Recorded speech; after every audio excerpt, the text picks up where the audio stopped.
ባለፈው ቪዲዮ ላይ በሰራሁላችሁ ቫት እና ቲኦቲ ጋር የተገናኘ ነገር ለቅቄላችሁ ነበር ማለት ነው። ስለዚህ ኮመንት ላይ ያየኋቸው አንዳንድ ጥያቄዎች ስላሉ እነሱን ዛሬ ብሪፍ ለማድረግ ማለት ነው። ከቫት እና ቲኦቲ ጋር የተገናኘ ነገር የተነሳው ጥያቄ ምንድን ነው? እንዴት ነው ኮስቱን የምንይዘው? ወይም ለምሳሌ አንድ ሰው ቫት ተመዝጋቢ ሆኖ ቲኦቲ ካለው ቲኦቲ ተመዝጋቢ ከሆነ ሰው ቢገዛ እቃ ዋጋው እንዴት ነው የሚያዘው የሚል ጥያቄ ነው ማለት ነው ኮመንቱ ላይ ያየሁት። ስለዚህ ቫት ተመዝጋቢ ሆኖ ቲኦቲ ተመዝጋቢ ከሆነ ሰው እቃ ከገዛ የእቃው ዋጋ 2%ን ማጠቃሎ ቶታል ዋጋው ነው የሚሆነው ማለት ነው።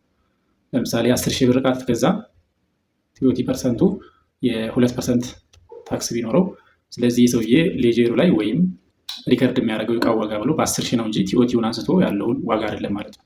ስለዚህ ቶታል አማውንቱ ነው እንጂ የቲኦቲ ታክሱ ተነስቶ ያለው ወይም ቢፎሩ ያለው አይደለም ማለት ነው። ስለዚህ ቶታል አማውንቱ የእቃው ዋጋ ነው ማለት ነው።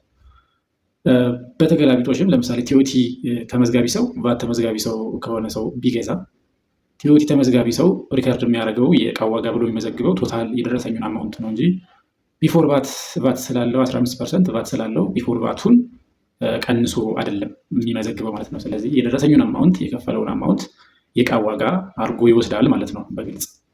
ለምን ቢባል ቲኦቲ ተመዝጋቢ ሪፈንደብል አይደለም። ሪፈንደብል ማለት ተመላሽ ወይም እንደ ቫት ተመዝጋቢ ሪፈንድ አይጠይቅም፣ ቀጥታ ነው የሚያሳውቀው ማለት ነው። ቫት ተመዝጋቢ ሲሆኑ ግን ወይም ቫት ተመዝጋቢዎች ሴልስ አላቸው፣ እንደገና ፐርቼዝ ቫት አላቸው።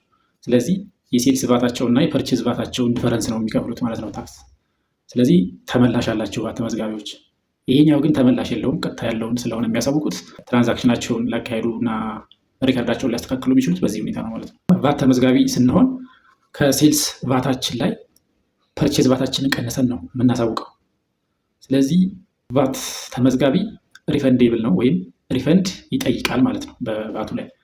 ቲኦቲ ሲሆን ግን ጠቅላላ በዛ ፔሪየድ ውስጥ የሰበሰብነው ሴልስ 2% ሰብስበን ነው የምናሳውቀው ማለት ነው። ምንም ተመላሽ ወይም የምናቀናንሰው ነገር የለም። ስለዚህ ሁለቱ ልዩነቶች እነኛ ናቸው።